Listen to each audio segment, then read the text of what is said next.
Estamos de vuelta en Viva la Mañana en el momento que yo sé que todos tenemos esa felicidad interna esperando lo que es la entrevista, porque siempre nosotros añadimos algo nuevo a todos nuestros conocimientos y ya para el inicio de esta semana no será la excepción. Así que tenemos otra persona que va a hacer enriquecernos, no solamente a Ámbar y a mí, sino a mis compañeros, a todos los oyentes y televidentes. Y tenemos a Audi Castillo, que es mentora financiera, con el tema de hoy, personalidades financieras. Y yo sé que todos nos vamos a preguntar qué es, pero la respuesta no la tengo yo, la tiene Audi en este día, así que bienvenida. Bienvenida, Ay, Audi. muchas gracias.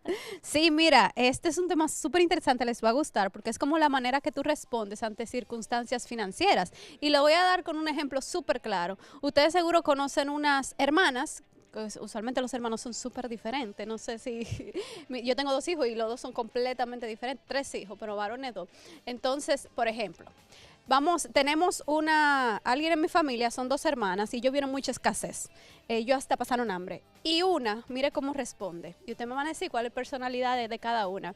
Una responde que cada vez que ya no tienen esa escasez actualmente, sin embargo, cuando van a cocinar, van a hacer comida, hay una que hace súper poco y come poco, o sea, aunque pudiera comer mucho. Hay otra que hace para 10 gente, aunque hayan 3. Wow. ¿Entienden a qué voy? Claro. La misma circunstancia, la misma situación financiera con respuestas completamente distintas, aunque ya eso pasó, porque usualmente las personalidades se forman con eventos pasados y tú le das un significado específico. Entonces, estas personalidades son gastador, y les voy a hablar de cada extremo de gastador, porque ninguna es buena ni mala, y ahorrador, que después me preguntan cuáles son esos extremos y en qué se diferencian. ¿Cómo puedo yo entonces identificar, Audis, mi personalidad financiera? Sí, mira, con cómo tú respondes, incluso sencillamente cuando tú recibes efectivo, cuando tú recibes tus ingresos, cómo tú ¿Qué respondes, yo hago con ese recibo? no solo que tú haces, porque ya que tú haces viene después cuando tú te trabajas financieramente. ¿Cuál es tu impulso que te sale natural? Por ejemplo, vamos a entrar a los extremos de personas que no se han trabajado su personalidad o no se han trabajado en las finanzas, que es el gastador impulsivo. Hay personas que desde que cobran se tienen que dar un gusto. Se van a ese lugar que les gusta o se compran una ropa o se compran una comida, pero de una vez su impulso principal es gastar. Le encanta como que sentirse que ellos se miman, ¿verdad? Y el extremo es gastador impulsivo. El otro extremo del ahorrador, del que no se ha trabajado, ojo aquí, es el ahorrador escaso. Su impulso principal es pagar y resolver. O sea, cae en escasez precisamente porque no piensa en sí mismo, sino tengo que resolver, tengo que resolver. No sé si ya están un poquito cayendo en qué se trata, ¿verdad? Entonces, ya cuando una persona se trabaja, se vuelve un gastador estratégico, aunque sabe que sí, se debe dar gustos porque es parte, ya lo hace de una manera más planificada, más consciente de qué sí necesito y qué no necesito, porque cuando tú eres gastador impulsivo, tú no tienes que ver con lo que necesitas, tú quieres eso y ya. Y ni siquiera sabes cuál es tu tope, hasta dónde puedes llegar. Pero ya cuando tú te vuelves un gastador estratégico, tú no dejas de gastar, pero ya ahora con un plan. En la parte del ahorrador, entonces, dije, el extremo es ahorrador escaso, y cuando ya se trabaja en sí mismo, porque ambos tienen que trabajarse, ninguno bueno ni malo, se vuelve ahorrador abundante, donde se incluye en esa planificación. El ahorrador tiende a querer controlar y planificar más de lo normal, a enfocarse solamente en los compromisos. Y se lo digo porque trabajo con mucha gente diario y veo estos 2 patrones bien marcados. Y eso es lo primero que yo le digo, mira, para tú ganar más y sentirte una persona próspera, tú tienes que pensar en ti. Claro. Eso es parte. Tú no puedes dejarte a un lado. Es decir, yo trabajo, tengo ingresos, pero no me tomo en cuenta. Entonces, este gastador impulsivo se toma demasiado en cuenta. ¿Entienden a qué vamos? Claro, Totalmente. Sí. Entonces, Audi, allá, por ejemplo, en caso, un ejemplo, ya que estamos los 3, pero en Ámbar y yo, ¿cómo podemos nosotros identificar nuestra personalidad financiera? Sí, primero, vamos a hablar un poquito del ahorrador. El ahorrador necesita control. necesita planificación, necesita una estructura y lo hace desde muchas veces el estrés.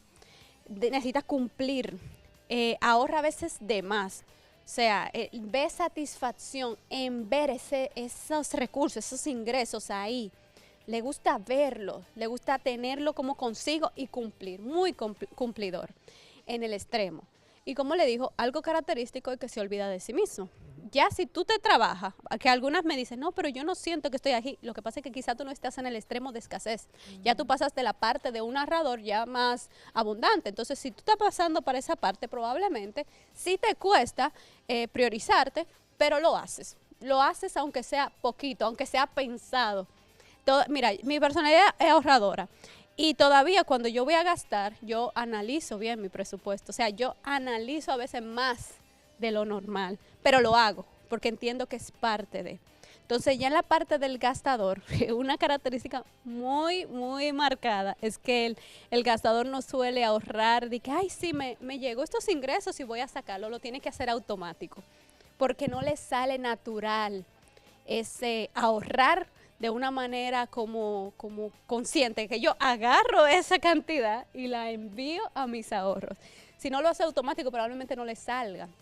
El ahorrador suele, se le suele hacer muy complicado generar mayores ingresos, porque al enfocarse tanto en la deuda y los compromisos, hay un principio importante del dinero que habla sobre en lo que te enfocas expandes. Si tú solo te enfocas en pagar, en compromiso, te aseguro que solo te va a llegar ingresos para eso. Tú no vas a ver más de ahí. Se lo digo porque conozco muchos ahorradores que me dicen, no, mira, yo siempre cumplo, lo que pasa es que estoy al ras. Y yo, no es que estás al ras, es que tu enfoque son los compromisos. Cuando mañana tú ganes más, tú vas a encontrar más compromisos, tú verás. Y tal cual. Entonces, por lo contrario, el gastador, fíjense las diferencias marcadas, el gastador suele entrar a déficit de una manera muy rápida entra a déficit y sabe salir del déficit de una manera muy rápida, porque al querer demasiado abundante en el sentido de yo puedo, me lo merezco, yo lo voy a hacer, yo necesito vivir mi vida, para eso trabajo.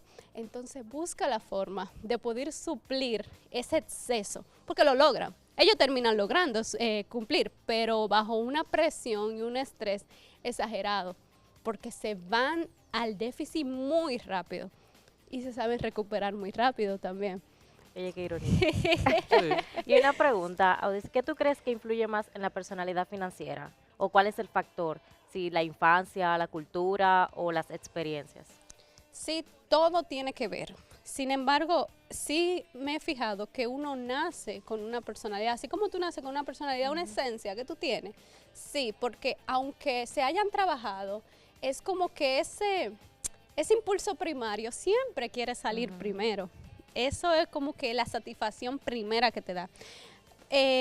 Aún yo trabajándome, a mí me da una satisfacción cuando yo invierto. O sea, a mí no me satisface nada más que invertir y ver que yo estoy multiplicando los ingresos. Sin embargo, también me da satisfacción gastar, pero no como invertir. Entonces, aunque los factores pueden variar, claro, como te dije, era la misma circunstancia en el ejemplo primero que di, pero ambas lo tomaron de una forma distinta. Entonces, eso viene contigo. Desde pequeñito, tú empiezas a recordar cómo tú reaccionabas o cómo tú le dabas un significado a una situación específica y el enfoque es muy marcado. Entonces, algo con lo que yo podría decir que se va formando, claro, se va formando y fortaleciendo, pero como que es un ingrediente que tú vienes con él. Ok, Audi, y lo que es la parte emocional en la personalidad financiera, que a veces se mezcla una cosa con la otra, también cómo da como resultado en esa parte. Sí, mira, el gastador suele tener muchas cargas emocionales, muchos vacíos emocionales que por eso necesita llenar de alguna forma a través del gasto. Incluso lo que más tiene que trabajar el gastador es su valoración personal. Muchas veces cae en que yo valgo por la cosa que yo tengo, por la cosa que yo logro. Tiene ciertos vacíos emocionales marcados. Eso hace que sea grande este gastador impulsivo. Esos gastadores impulsivos, tú sabes que son compradores impulsivos, que tienen muchas tarjetas de crédito, por lo general viene de ahí, de un vacío específico en tu valoración personal. El ahorrador, la base es el miedo de no poder muchas veces cumplir, miedo a decepcionar a otro. Fíjate que se enfoca mucho en los pagos, en los compromisos, en hacer las cosas bien y se excede y se olvida de sí mismo. Entonces viene de ese miedo excesivo a fallar o a decepcionar o a no poder con las cosas. Para aterrizarlo aún más, yo me acuerdo que antes de yo trabajarme, porque aunque yo tenga técnicas financieras, si tú no te trabajas tu persona, tú no te trabajas las emociones, tú no vas a tener unas finanzas saludables. Créeme, hay financieros que se saben las técnicas y le cuesta muchísimo aplicarlas por eso, porque tú tienes que trabajar las emociones. Entonces yo me acuerdo que una de las cosas que a mí me hacía ahorrador escasa y me hacía caer ahí es que yo veía muchas veces un desorden financiero, una falta de planificación y no se lograba ciertas metas básicas de un hogar. Entonces imagínate una niña observando eso. Entonces de mi parte fue como un miedo a yo también caer en esas faltas de cumplir. Por ejemplo, desde ese lado yo lo vi. O sea, wow, increíble cómo por la falta de planificación no se pudo cumplir ciertas cosas básicas de la casa. A veces vienen con sentimientos de vergüenza. Imagínate tú como en tu infancia que vengan unas personas y se lleven algunos electrodomésticos, por ejemplo, porque no se pagó. Vienen como de sentimiento de miedo y vergüenza la parte del ahorrador. Tú sabes, Saudis, que yo he conocido personas que tuvieron una infancia bien, o sea, era de clase media alta, nunca Sí. tuvieron necesidades, vamos a decir así. Y sin embargo, hoy en día trabajan, les va bien, ahorran, pero siguen con un pensamiento de carencia. ¿A qué se debe eso? Como que siente que si gastan, o sea, se siente mal por gastar, pero sí tienen el dinero y sí ahorran. Sí, Entonces, la ¿a misma qué se debe personalidad, eso? la misma personalidad. Claro, yo puse un ejemplo de la parte de escasez, pero eso se da tal cual. Mira, que hay situaciones, incluso, ¿no? El más común, claro, es que haya faltado quizá el pan el más común y el que la gente más podría identificar, pero eso se da en cualquier ámbito de la vida. Por ejemplo, ese niño que tuvo todos los bienes financieros en su casa que necesitaban, pero los padres no estaban. Eso ya le crea una mala relación con el dinero. O sea, cada circunstancia, ojo, no es solamente la escasez, cada circunstancia que causó un impacto emocional en ti en relación al dinero, te va a causar una mala relación con el dinero. Sí, claro, si tú no la transitas, si tú no la comprendes. Por ejemplo, yo tenía una clienta que ella cada vez que le llegaba y le llegaban suficientes ingresos, ella ganaba bien, ella lo desaparecía. O sea, ella hacía todo para no tener disponibilidad. Tú ves a esa persona como que le pesa en los bolsillos y resulta que ella tuvo un momento en su, ni siquiera niñez, como adolescencia, donde hubo momentos de enfermedad, de tristeza. Y precisamente en ese momento de enfermedad y tristeza hubieron mucha abundancia financiera, mucha. Fue el mejor momento financiero de su familia. Y ella ligó inconscientemente, siempre les menciono la parte inconsciente, que no nos damos cuenta de nuestras respuestas, pero están ahí. Ella relacionó tener mucho dinero a enfermedad o problemas. Wow. Inconscientemente, para que ustedes entiendan las trampas de nuestra mente, que a veces nosotros decimos, óyeme, pero ¿por qué que yo repito una y otra vez esto? ¿Qué es lo que pasa? Te aseguro que hay una creencia, una circunstancia inconsciente que tú no has identificado. Y una vez tú lo identificas, es impresionante cómo cambia y mejora tu realidad financiera. A veces no es solamente hacer, ahorrar, hacer la planificación. Nuestras emociones nos ganan y muchas veces tú dices, mira, yo voy a hacer tal cosa y pasa algo y no hiciste lo que dijiste, porque las finanzas es 80% emociones. Cómo yo gestiono mis emociones, cómo yo comprendo lo que yo estoy sintiendo. A nosotros ni siquiera nos enseñaron a sentir y a atravesar nuestras emociones. Nos dicen, oye, controla tus emociones. No, las emociones se gestionan y se entienden. Cuando tú logras hacer eso, tú logras detenerte y tomar decisiones ya un poco más frías. En las personalidades financieras, en cada una de ellas, ¿cuáles son los errores más comunes? Mira, en la gastadora es comprar inmediatamente tú quieres algo. Yo te digo, mira, un ejercicio súper sencillo que tú puedes hacer es, tómate 24 horas. Ese carrito de esas, tú sabes, de esas compras en línea, ese carrito de 100 artículos, tómate un momento, 24 horas, y ahí tú vas a poder enfriar tu mente y decir, ven acá, espérate, yo no necesito eso. Tómate un tiempo, es decir, no compres las cosas inmediatamente tú la quieres. Y a veces la compra y ni la usa. Exacto, a veces la compra ni la usa porque es un impulso, es algo que a veces es más fuerte que tú. Entonces eso. Lo segundo es confiar en ti para el ahorro. O sea, no confía en ti, ponlo automático. A esa gastadora yo digo, no solo lo ponga automático, también ponlo en un instrumento, que hay instrumentos de inversión automático que tú puedes todos los meses ponerlo ahí, no lo puedes sacar o si no te van a cobrar una comisión. Entonces ya ahí tú estás comprometiendo esos recursos, ese ahorro de una forma que tú misma no vas a interferir. Entonces también es como que aléjate un poco de tu tentación, porque tú tienes que conocer tus debilidades. Y en la parte del ahorrador, mira, el error mayor es no pensar en ellas. Y pasa mucho con madres cuando tienen la personalidad ahorradora, como tienen que cumplir tantas cosas de sus hijos, tanto compromiso. Y yo te digo, yo te entiendo, es verdad, lo que pasa es que nunca te va a dar.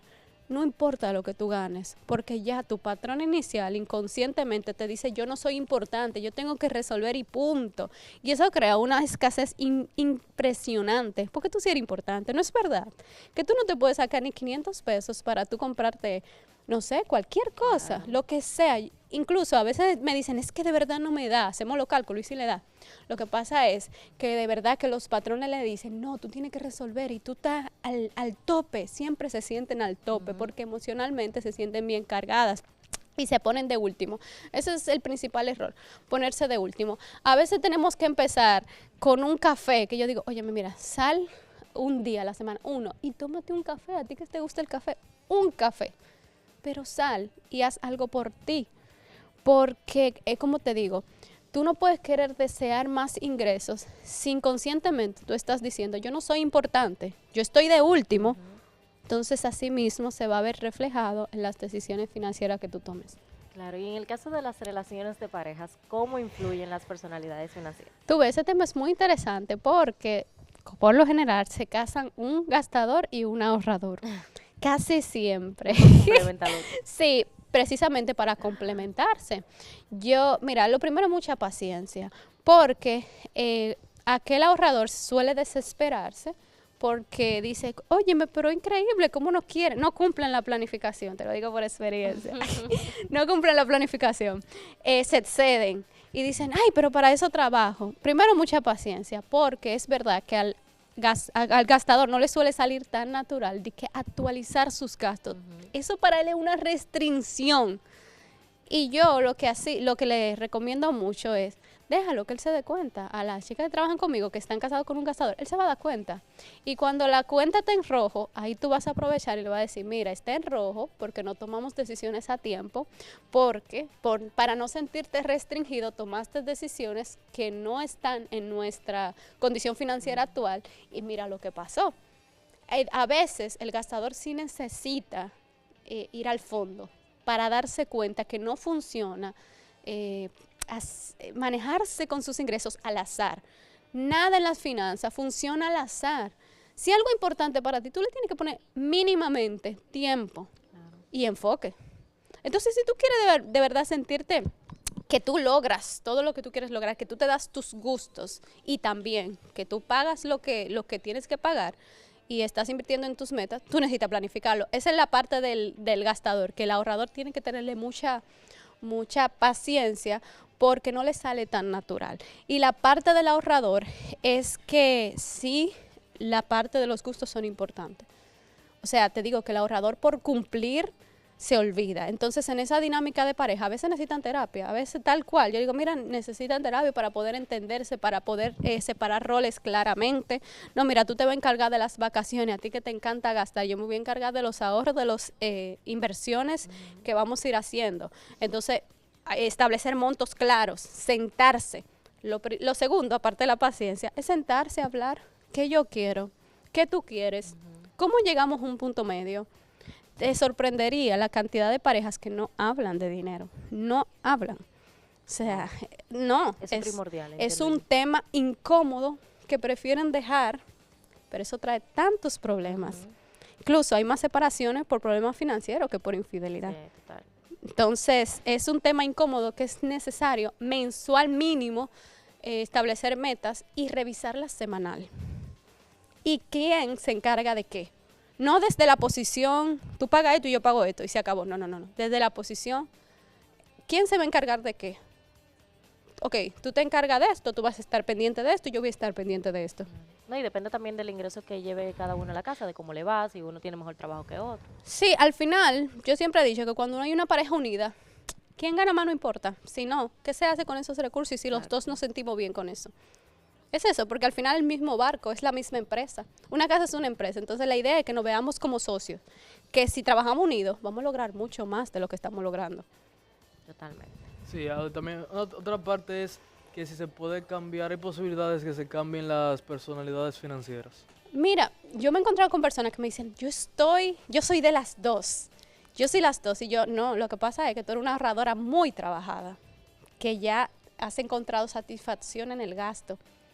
Pero no quiero decir que se cambia, sino que ya, como tú estás trabajado, tú puedes aprovechar y disfrutar las bondades de ambas, porque si se fijan, ambas tienen ventajas y desventajas. Entonces, cuando ya tú trabajas la parte financiera, tú puedes beneficiarte de las ventajas de las dos. Y ya ahí tú ni siquiera sabes si tú estás en una o en otra, porque ya tú estás disfrutando las ventajas de las dos. Pero no suelen cambiar, porque siempre va a haber como ese impulso, esa inclinación primaria a uno o la otra. Siempre de alguna forma tú te vas a sentir más satisfactorio o gastar o ahorrar, que esa es una de las cosas. No es que me encanta invertir, me encanta, o sea, me encanta. No es que no te encante gastar, pero hay uno que como que te gusta más. ¿Y qué hábitos prácticos se pueden realizar cada día para ayudarte a mejorar la relación con el dinero según cada perfil de la persona? Mira, lo primero es el entorno, porque es muy difícil mejorar tu relación con el dinero con un entorno que te dice, ay, la situación está mala, ay, Dios mío, estamos aquí sobreviviendo. O sea, no importa lo que tú hagas, no importa los libros que tú leas, no importa los cursos que tú hagas, si tú estás en un entorno que te repite diariamente que es difícil, es muy difícil. Otro hábito, y este es muy práctico, es pagar feliz. Mira, eso es un hábito que yo lo incluí, que siempre lo menciono, porque nosotros tenemos tema con pagar. Es una mala relación con el dinero. Pagar en cualquier sentido, no solamente a quien le debes, también tus servicios. A veces nosotros lo pagamos, pero molestos. Ay, Dios mío, pagué tanto del teléfono, ay, pagué tanto de la luz, ay, pagué tanto. Eso crea una mala relación porque tú estás diciendo, oye, mira, esta parte de mi dinero me duele. Y eso crea como esa insatisfacción. Ese dolor. Entonces, yo diría que tengamos el hábito de agradecer. O sea, si lo pagué, porque lo tengo. Es porque me llegó. Si lo pagué, porque estoy recibiendo un servicio. Si no, córtale ese servicio, si no es de que 100% necesario. Es eso, pagar con agradecimiento, con felicidad, porque se supone que si tú estás pagando es porque lo tienes, es porque estás recibiendo un servicio. Si tú estás pagando algo que compraste fiado, como se dice aquí, es porque tú disfrutaste de un producto específico. Entonces, hazlo feliz. Así mismo, la tarjeta. Ay, tengo que pagar la tarjeta. Miren, señores, eso es un hábito importante. Pagar feliz, pagar agradecido. Gracias a Dios que tengo el dinero para pagar la tarjeta. Gracias a Dios, exactamente. Y aparece cuando tú estás agradecido, porque se supone que son decisiones que tú tomaste, ese es el punto. El segundo hábito es ser responsable de las decisiones que tú tomes. Eso es extremadamente importante, porque a veces nosotros pensamos que no tenemos las opciones de nosotros elegir. Tú estás eligiendo constantemente dónde pasar la tarjeta, en qué pasarla, si vas a ahorrar, si no, qué vas a hacer con tus ingresos cuando tú los recibas. O sea, tú estás decidiendo constantemente. ¿Qué tal si tú te preguntas, ¿cómo puedo decidir mejores cosas para mi vida financiera? ¿Cómo yo puedo mejorar? Otro hábito, y este es muy importante, es ir a eventos, salirte de la rutina, salirte de tu entorno. Como yo te dije, inicialmente fue el entorno. Cuídate de las conversaciones que hablen mal del dinero. Segundo, rodéate de un entorno que sí te eleve.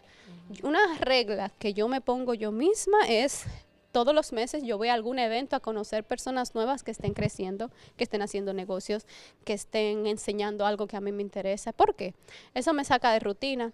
Eso me hace ver posibilidades que en mi día a día y en mi rutina yo no veo. Nosotros estamos en una burbuja, cada uno de nosotros, en nuestras realidades, en nuestras circunstancias, no vemos más allá. Si no te logras sacar de ahí, ni siquiera por ese curso que tú vas a aprender tanto, ni siquiera es por la información, sino por la ley de proximidad. Mientras tú te rodees de personas que estén apuntando más alto, créeme que de alguna forma tú te vas a elevar con ellos. Entonces es un hábito súper positivo. Por supuesto, también el hábito de lectura es impresionante. O sea, yo digo que leer un libro es como sentarte. Yo me leo un libro de John Maxwell. Es como sentarme con John Maxwell a hablar de liderazgo y entender que él dice. Fíjate cómo nosotros con hábitos que no son descabellados, no son algo que yo creo que ustedes pueden empezar con al menos uno de manera constante, porque no son difíciles. Es constantemente, de una manera consciente, tomar decisiones un poco diferentes día por día. Y otro hábito importantísimo es sentarte antes de que lleguen los ingresos. ¿Qué yo voy a hacer con ellos? ¿Qué yo quiero? No qué tengo. ¿Qué yo quiero hacer con mis ingresos? Porque yo estoy trabajando, yo estoy dedicando un tiempo, un esfuerzo para recibirlos. Y como algo que me está representando un esfuerzo, yo no le voy a poner enfoque, dirección, propósito. Entonces, con esa mentalidad, tú empiezas a hacer hábitos distintos. Uno importantísimo, porque somos alma, cuerpo, mente, espíritu, ejercicio. Si tú te levantas un día cansado, yo que tengo niños chiquitos, todavía no duermo a veces la noche entera, sin energía y sin fuerza, es muy difícil que tú quieras hacer cualquier hábito que yo mencione. Tú no quieres hacer nada, tú quieres sobrevivir. Entonces el ejercicio te da energía, te hace sentir mejor, más enfocada, llega más sangre y más oxígeno al cerebro y te permite, claro, este cuerpo que tenemos, poder llevarlo hacia donde nosotros queremos. Perfecto, Audi. Bueno, para finalizar ya la entrevista de hoy, ya básicamente diste algunos consejos que podemos utilizar para nuestra mejoría, no tanto de la parte financiera, sino como seres humanos. Pero ¿qué sería lo último? ¿Qué sería la cereza del pastel ya de esos consejos que darías para culminar el día de hoy? Bueno, que vayas al canal de YouTube Del Fracaso a la Fortuna Podcast y tú puedas seguir aprendiendo, porque no importa qué tanto mejores, siempre se puede ser mejor. Entonces es eso, mantener la humildad, mantener ese abierto a aprender, a hacer las cosas cada vez mejor, poner todo en manos de Dios, por supuesto, porque sí, aunque a veces no veamos nada, sí a veces se requiere fe. Claro que sí. En esa circunstancia donde tú no ves nada. Y confiar en la luz que Dios puso en ti, porque nosotros somos más valiosos de lo que nosotros pensamos. Nosotros tenemos más capacidad de la que nosotros pensamos. Dios no se equivocó. Entonces empieza a ver la luz que hay en ti, el valor que hay en ti, la capacidad que tienes y a explotarla, porque tu capacidad es para servir, no es para dejarla ahí. Perfecto. ¿Y redes sociales? Sí, Del Fracaso a la Fortuna Podcast en YouTube. Ahí hay de todo de finanzas, de nivel mental y técnico. Y Audi Castillo Oficial en Instagram y en Facebook. Gracias, Audi. Un gusto. Y así nos vamos a una breve pausa y regresamos con más de Viva la Mañana.